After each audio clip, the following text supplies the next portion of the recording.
Di 10K subscriber channel Novel Official, akan adakan giveaway untuk 3 orang pemenang. Jangan lupa untuk selalu komen dan like untuk setiap video. Bab 811. Elaine memandang deretan angka yang muncul di layar ATM. Dia sangat terkejut. Rasa terkejutnya sebanding dengan jika seluruh dunia telah runtuh.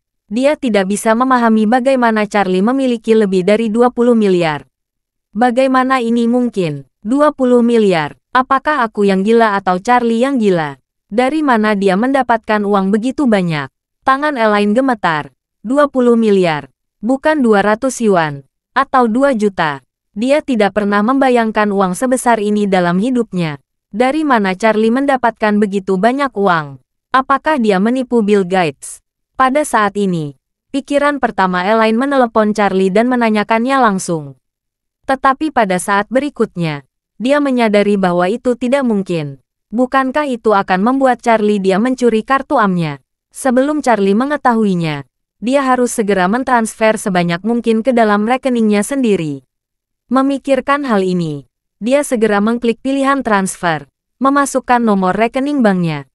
Lalu dia ragu-ragu sejenak ketika akan memasukkan jumlah transfer. Setelah beberapa saat, dia tampak bersemangat dan memasukkan 21 miliar 900 juta di kolom jumlah.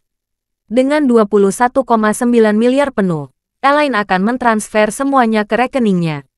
Dia terlalu malas peduli bagaimana Charlie mendapatkan uang itu. Uang ini sekarang menjadi milik dia seluruhnya. Dia selalu bertengkar dengan Jacob sepanjang hidup. Bukankah itu semua hanya demi uang untuk pensiun? Setelah 2 juta atau lebih sebelumnya hilang, dia benar-benar mengerti betapa menyakitkannya kehilangan uang. Jadi sekarang, ketika melihat uang berjumlah besar, keinginan memiliki di jantung langsung melonjak. Dengan semua uang ini, apalagi yang akan dia khawatirkan dalam hidupnya? Kehidupan sebelumnya tidak berani dia bayangkan. Sekarang seolah-olah akan mengibarkannya. Elaine menekan tombol konfirmasi dengan emosi tinggi. 21,9 miliar.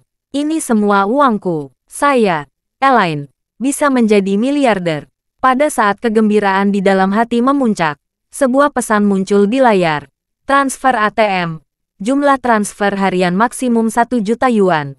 Dan jumlah penarikan tunai harian maksimum adalah 100.000 yuan. Jika Anda membutuhkan layanan dengan jumlah uang yang lebih tinggi, silakan datang ke konter dengan kartu Anda. Ya ampun, Elaine marah-marah.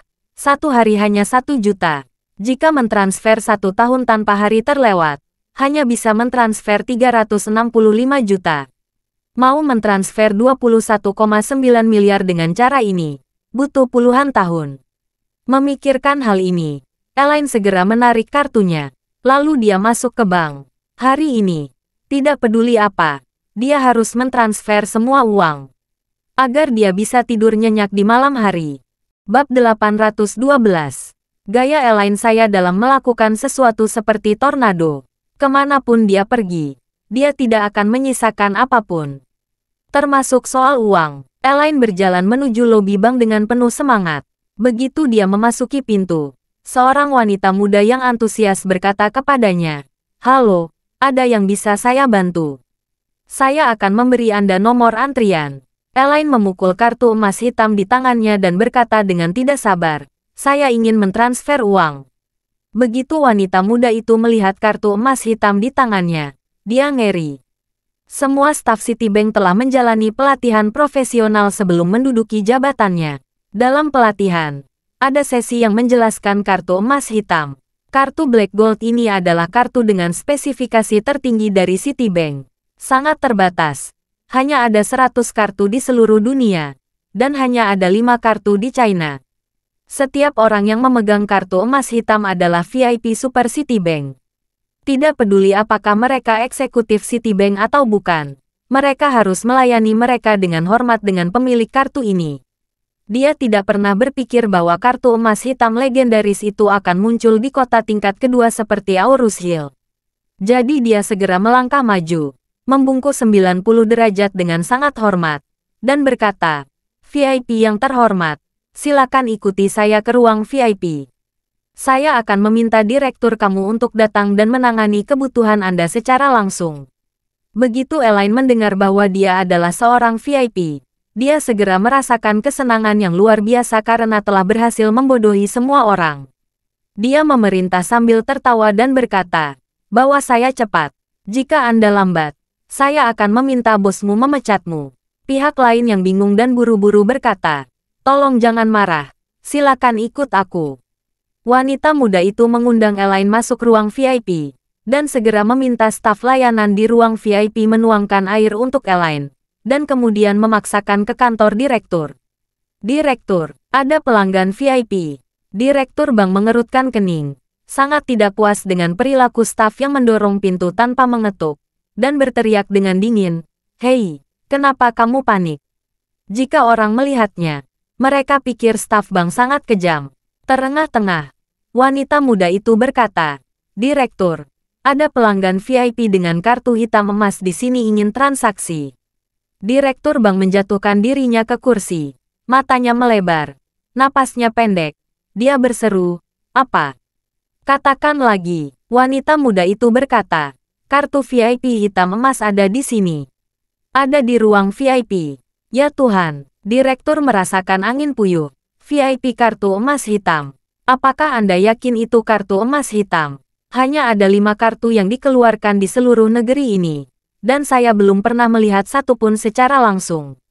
Saya yakin, wanita muda itu berkata dengan tegas. Kami secara khusus diberi tentang pelatihan kartu hitam dan emas.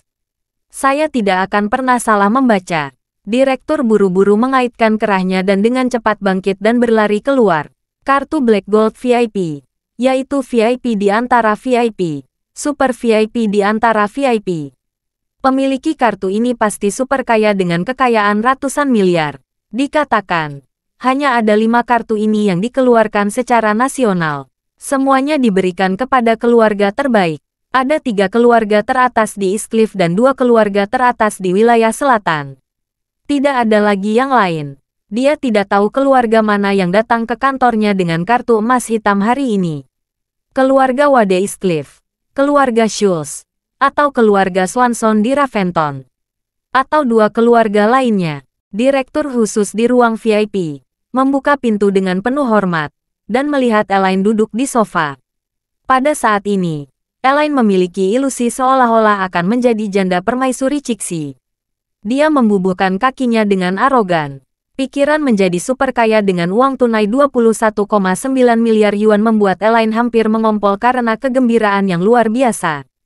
Kepala bank tidak mengetahui latar belakang Elaine, tetapi dia juga mengenali kartu hitam emas di tangannya. Jadi dia segera melangkah maju, membungkuk dan berkata, "Halo, tamu kartu hitam emas yang terhormat, saya adalah kepala bank. Dorian Lee, panggil saja aku Dorian."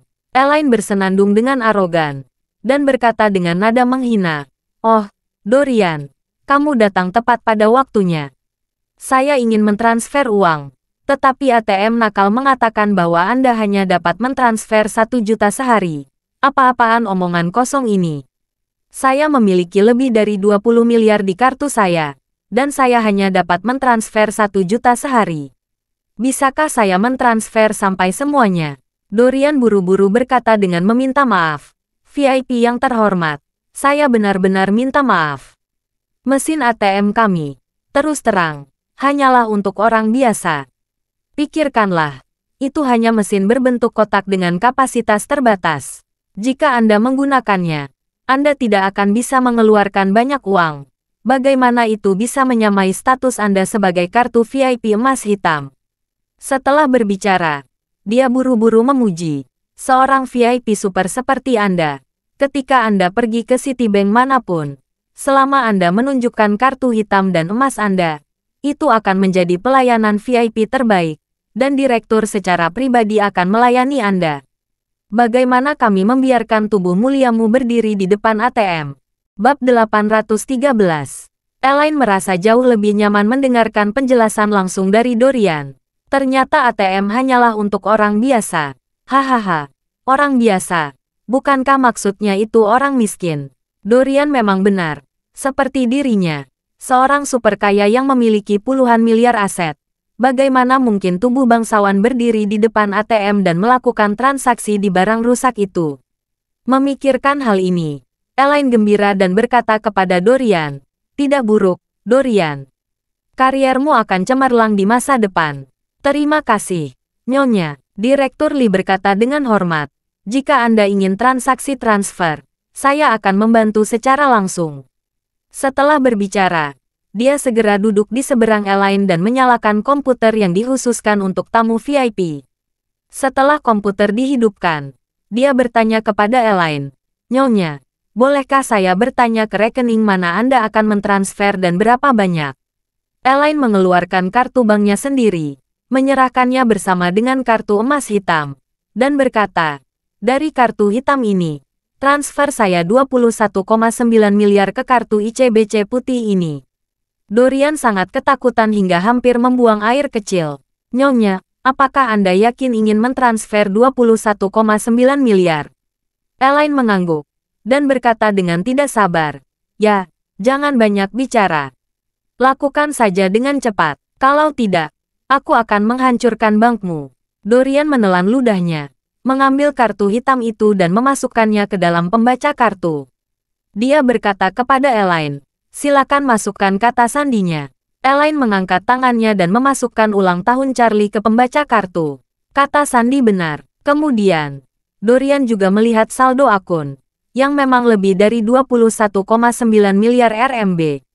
Dia ngeri. Dia tidak pernah berpikir wanita parubaya ini mengeluarkan kartu hitam emas, dan saldonya lebih dari 20 miliar. Sungguh karakter yang luar biasa. Namun, dia hanyalah seorang direktur cabang kecil Citibank di Aurus Hill. Otoritasnya tidak cukup untuk memeriksa identitas pemegang kartu emas hitam. Jadi dia tidak tahu siapa nama pemilik kartu itu. Tapi itulah cara kerja kartu Black Gold. Sebagian besar orang tidak dapat mengetahui identitas sebenarnya dari pemilik kartu emas hitam. Selama seseorang menggunakan kartu emas hitam untuk menarik uang, tidak perlu bertanya berapa banyak uang yang akan mereka tarik, karena kerahasiaan pemilik kartu emas hitam harus dihormati sepenuhnya. Apalagi kartu emas hitam tidak pernah takut pada pencuri. Karena di dunia ini, tidak peduli seberapa berani seorang pencuri, mereka akan menarik tangan mereka dengan ketakutan ketika mereka melihat kartu emas hitam. Begitu seseorang mencuri kartu emas hitam dan mencuri uang di kartu emas hitam, dengan kekuatan pemilik kartu emas hitam, orang ini tidak akan pernah bisa menghabiskan uangnya. Kartu ini sama saja dengan kartu kredit orang kaya dengan jumlah yang sangat tinggi, namun tidak memiliki password. Bagi orang kaya itu, mereka tidak perlu memasang kata sandi pada kartu kredit sama sekali. Siapapun yang berani menggesek, bank dan polisi akan langsung bertindak. Kartu emas hitam yang dipegang Elaine dikirim langsung oleh Stephen Thompson untuk Charlie. Kata sandinya ditetapkan saat pembuatan kartu. Kartu ini jarang digunakan, jadi Charlie tidak pernah datang untuk mengubah kata sandi. Ketika Stephen Thompson memberikan kartu ini kepada Charlie, kata sandi kartu itu adalah tanggal kelahiran Charlie di kalender lunar. Hasilnya, Elaine tidak salah menebaknya. Saat ini, Elaine ingin mengambil semua uang dari kartu ini. Karena Dorian tidak memiliki izin untuk memeriksa identitas pemilik kartu, ia tidak dapat mengetahui siapa sebenarnya Elaine. Dia hanya bisa menghormati pemilik kartu emas hitam dengan membantu melakukan transaksi. Memikirkan hal ini, dia berkata dengan sangat memuji, "Apakah Anda yakin ingin mentransfer 21,9 miliar ke kartu ICBC ini?" Elaine berkata dengan tidak sabar, "Aku yakin. Apalagi yang kamu tunggu?" Sedikit cepat, Dorian terkejut, mengangguk dengan tergesa-gesa dan berkata, Oke, saya akan menyelesaikan transaksi." Kemudian, dia langsung memasukkan nomor rekening Elaine di komputer. Setelah memastikan semuanya benar, dia mengklik konfirmasi dan kemudian berkata kepada Elaine, "Silakan masukkan kata sandi lagi untuk konfirmasi." Elaine tidak sabar memasukkan kata sandi. Bab 814. Dorian segera berkata, "Saya di sini untuk memberitahu Anda bahwa uang telah ditransfer." Elaine langsung menyalakan ponselnya, membuka mobile bankingnya, masuk dan periksa saldo. Dia bertanya dengan heran, "Mengapa belum masuk?"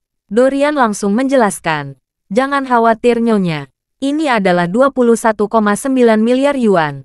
Jumlah yang begitu besar perlu diulangi kali dikonfirmasi oleh sistem perbankan dan dilaporkan ke kantor pusat untuk dicatat.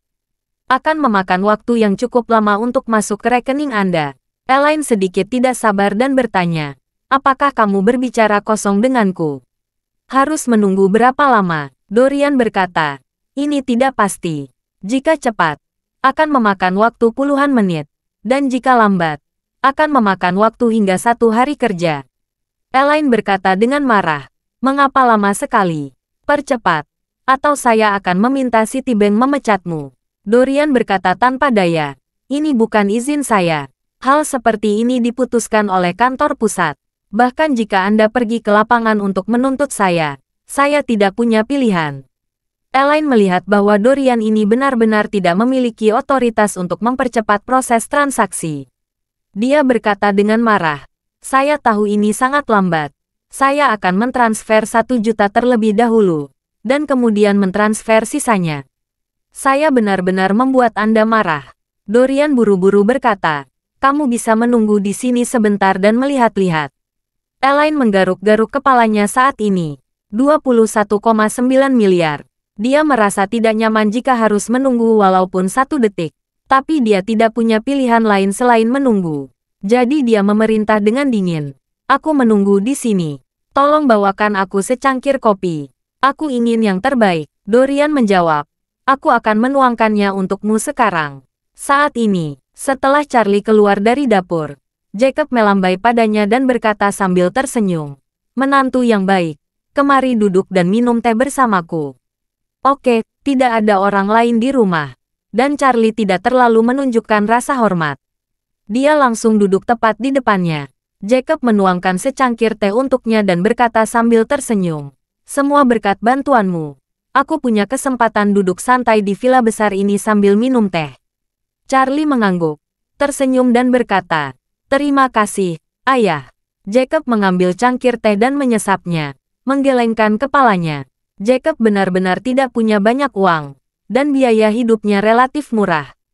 Teh ini bernilai hingga 300 yuan per pon, dan dia masih bisa menikmatinya. Pada saat ini, Jacob berkata sambil tersenyum, ini adalah hal yang terbaik. Saya memecahkan secara diam-diam dari seorang cucu petani melalui WeChat. Harganya 5.000 yuan per kati. Charlie bertanya kepadanya, cucu seorang petani teh. Kakeknya tidak sakit parah dan tidak punya uang untuk menemui dokter, bukan? Lalu mengapa menjual teh berkualitas tinggi dengan harga murah? Oh, bagaimana kamu tahu? Jacob tersenyum dan berkata, yang baik belum tentu mudah didapat. Jika kamu menyukainya, aku akan memberikannya nanti. Charlie menghela nafas tak berdaya dan berkata, ayah, kamu telah ditipu. Itu semua tidak benar. Bagaimana mungkin? Jacob berkata dengan wajah serius. Gadis kecil itu sangat baik. Ada banyak video dan foto di lingkaran teman-temannya. Charlie tersenyum dan berkata, itu semua rekayasa. Mungkin pria yang mendiamimu adalah pembual. Ketika dia berbicara, Charlie juga memikirkan dalam hatinya bahwa Jacob telah menjalani kehidupan yang sulit. Dia belum bisa melihat sesuatu dengan baik. Teh yang dia minum bersama ayah mertuanya saat ini tidak dijual dalam pound. Charlie ingat saat dirinya masih kecil, teh seperti ini dijual dalam gram. Dan tehnya bagus. Tidak ada yang lebih murah dari emas. Namun tentu saja ayah mertunya belum pernah berlangganannya teh berkualitas tinggi seperti itu. Jika ada kesempatan dia akan memberikan teh yang enak, agar mertuanya bisa mendapatkan wawasan. Saat itu, Charlie menerima pesan teks di teleponnya. Tuan Charlie yang terhormat. RMB 21.900.000.00 berhasil mentransfer dari rekening kartu emas hitam Anda pada pukul 15:02 hari ini. Charlie mengerutkan kening ketika dia melihat pesan teks ini. Sial, apa ini? Bab 815. Charlie, yang biasanya selalu tenang, ternganga saat melihat pesan pendek ini. Dalam rekening Citibank-nya, ada saldo lebih dari 21,9 miliar tabungannya. Sebagian besar uang itu adalah 10 miliar saat pertama kali diberi kartu oleh Stephen Thompson. Kemudian dia menipu Kobayashi Pharmaceutical 2 kali. Pertama dari Masao Kobayashi, Direktur Kobayashi Pharmaceutical, sebanyak 10 miliar yuan. Dan terakhir, Tuan Mor memberikan 1 miliar lagi. Dia tidak tahu bagaimana membelanjakannya. Jadi dia mentransfer uang itu ke rekening Citibank-nya. Total uangnya adalah 22 miliar. Charlie tidak pernah menggunakan banyak uang. Jadi saat ini masih ada 21,9 miliar ditambah uang receh puluhan juta. Sekarang 21,9 miliar telah ditransfer secara tiba-tiba. Siapa yang melakukannya? Yang pertama muncul di pikiran adalah keluarga Wade. Mungkinkah karena dia enggan kembali ke keluarga Wade, sehingga keluarga Wade mengambil kembali uang di rekeningnya? Tapi sepertinya tidak mungkin. Keluarga Wade sangat kaya. Tidak mungkin mengambil uangnya. Jadi kemungkinan besar ada yang meretas. Namun, kartu emas hitam dikatakan sangat kuat dalam chip enkripsi. Kemungkinan pemalsuan sangat rendah, jadi ada kemungkinan ada yang mencuri kartunya. Memikirkan hal ini, Charlie segera meletakkan cangkir teh dan berjalan ke lantai 2. Jacob buru bertanya, "Charlie, kenapa kamu pergi?" "Sayang tehnya, habiskan dulu." Charlie mengulurkan tangannya. "Ayah, ada keperluan mendesak. Saya akan memberikanmu teh yang benar-benar enak suatu hari nanti." Setelah mengatakan itu, Charlie berlari menaiki tangga. Jacob menghela nafas. "Hei, anak ini. Saya saja tidak tahu cara minum teh yang begitu enak. Bagaimana dia bisa memberiku teh yang sangat enak? Dia yang lebih mungkin ditipu daripada dirinya sendiri." Charlie masuk ke dalam kamarnya. Hal pertama adalah mencari kartu emas hitam di jaketnya, di saku mantel. Dan memang tidak ada. Ini sangat aneh. Keamanan dan percakapan di area Villa Elite Thompson sangat baik. Siapa yang bisa mencuri kartunya? Bahkan jika bisa mencuri kartunya, dia tidak akan tahu kata sandinya. Kata sandinya adalah hari ulang tahunnya. Jika mencobanya, dia harus menjadi seseorang yang sangat mengenal dirinya sebelum bisa mencobanya. Pada saat ini, wajah yang dikenalnya muncul di pikiran. Elaine, benar-benar dia. Ketika Charlie memikirkan ini, ekspresi langsung berubah dingin. "Oke, kamu selalu marah dan mencari kesalahanku. Dan kamu bernai mencuri uangku." Intinya adalah, Elaine sangat berani. Uang sebanyak 21,9 miliar. Tidakkah dia takut saat melihatnya? "Beraninya mencuri seluruhnya dariku. Hatimu tamak dan keji." Charlie segera mengeluarkan ponselnya dan menelepon Stephen Thompson. Di ujung telepon yang lain, suara tua dan mantap Stephen terdengar. "Tuan, apa perintah Anda?" Charlie berkata dengan dingin. "Kartu emas hitam saya dicuri. Semua uang di dalamnya diambil." Stephen Thompson buru-buru bertanya, "Tuan, ada berapa totalnya?" Charlie menjawab, 21,9 miliar. Sangat banyak. Stephen Thompson kagum. Dia belum terlalu lama memberikan 10 miliar kepada Charlie. Bagaimana bisa begitu cepat menjadi 21,9 miliar? Kecepatan menghasilkan uang Master Wade terlalu luar biasa kan? Stephen tidak larut dalam ketegangan. Dia membuat penilaian profesional. Jika begitu banyak uang transfer, kantor pusat pasti akan memeriksanya terlebih dahulu. Artinya, uang itu sekarang telah keluar dari rekening Anda ke pusat penyelesaian di kantor pusat Citibank. Setelah mendapat persetujuan, uang akan dikirim ke rekening tujuan. Jumlahnya sangat besar. Diperkirakan akan memakan waktu setidaknya 1 jam. "Tuan muda, sudah berapa lama uang Anda terkirim?" Charlie berkata. "Beberapa menit. Belum terlalu lama." Stephen menghela napas lega dan berkata, "Itu bagus. Keluarga Wade bekerja sama erat dengan kantor pusat Citibank. Izinkan saya menyapa. Uang akan dikembalikan ke rekening Anda." Terima kasih sudah mendengarkan cerita novel Pesona Pujaan Hati. Sampai jumpa di novel selanjutnya.